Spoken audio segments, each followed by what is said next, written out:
o que, na sua opinião, torna essa marcha do Nicolas Ferreira em Brasília uma continuação direta daqueles acampamentos golpistas? Dos jovens políticos da direita e da extrema-direita, o mais promissor é o Nicolas Ferreira, isso eu acho que não há dúvida. Sim.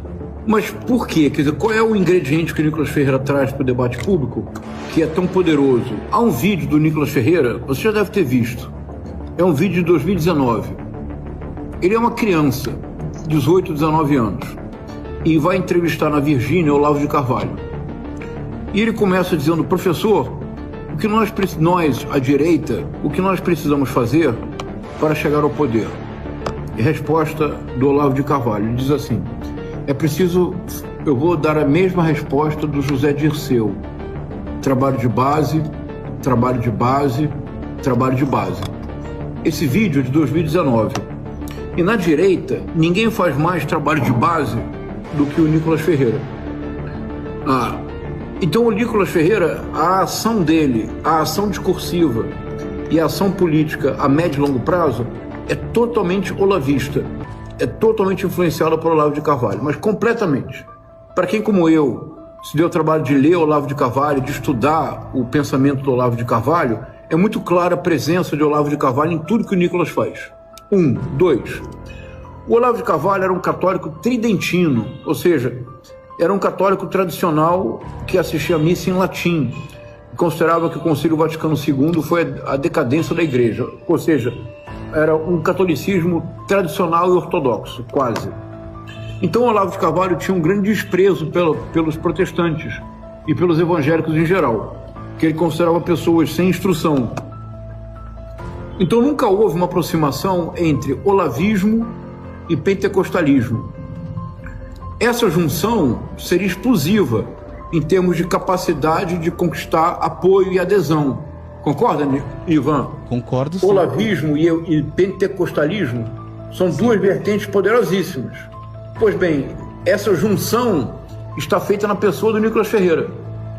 O Nicolas Ferreira é de família evangélica, ele realmente é evangélico, ele pode aproveitar a religião para fins políticos. Mas o Nicolas Ferreira não é um Jair Messias Bolsonaro ou um Flávio Bolsonaro que vão se batizar no Rio Jordão para fazer corte. Em ano eleitoral, né? E é o que eu chamo de religião cenográfica. Não, o Nicolas Ferreira é evangélico. Sim.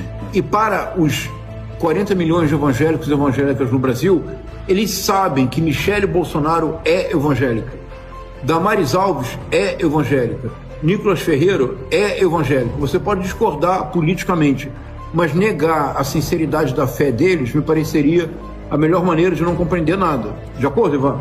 De acordo, concordo. Então o Nicolas Ferreira representa a única junção existente no Brasil hoje de olavismo com pentecostalismo. É nitroglicerina pura. Porque é... 1, 2... O que as igrejas evangélicas fazem no Brasil há 40 anos? É uma negação completa do que a reforma protestante trouxe para o mundo moderno. Quem primeiro propôs a distinção entre religião e Estado foi a reforma protestante. E compreende-se, porque na época a Igreja Católica era o próprio Estado.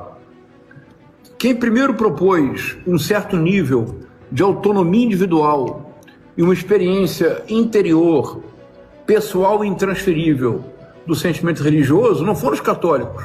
O católico não lê Bíblia, Ivan. Até o Concílio Vaticano II, a leitura da Bíblia era desaconselhada, as missas eram em latim, ninguém entendia nada do que o padre falava. Não importava. Foi também a reforma protestante, porque na reforma protestante, a forma mesma de adoração de Deus é a leitura da Bíblia. Então, por exemplo, nos países de reforma protestante, quem promoveu a alfabetização das massas não foi o Estado, como aconteceu na França e no Brasil, no modelo napoleônico.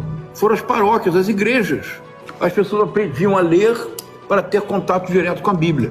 E daí também entende-se que era o próprio da reforma protestante o surgimento de várias denominações, pela autonomia interpretativa, porque não havia um centro para definir o dogma, como havia o Vaticano. Então, boa parte da modernidade deve muito à reforma protestante. O que acontece hoje em dia, especialmente, não com os evangélicos, isso é um grave equívoco. O universo evangélico é muito plural. Mas o que acontece com certas denominações evangélicas é uma aberração. Essa adoração da extrema-direita. Nos Estados Unidos, a veneração pelo Trump. No Brasil, a bolsonarização das igrejas. É uma aberração que contesta completamente a reforma protestante. Então, dentro desse diapasão está o Nicolas, sem dúvida. Mas não de maneira tão vulgar quanto Flávio Bolsonaro e Jair Messias Bolsonaro. Ele é evangélico. Então o Nicolas representa a junção do olavismo com o pentecostalismo, com uma política conservadora muito sedutora para os jovens. É uma figura com a qual devemos ter muito cuidado e prestar muita atenção.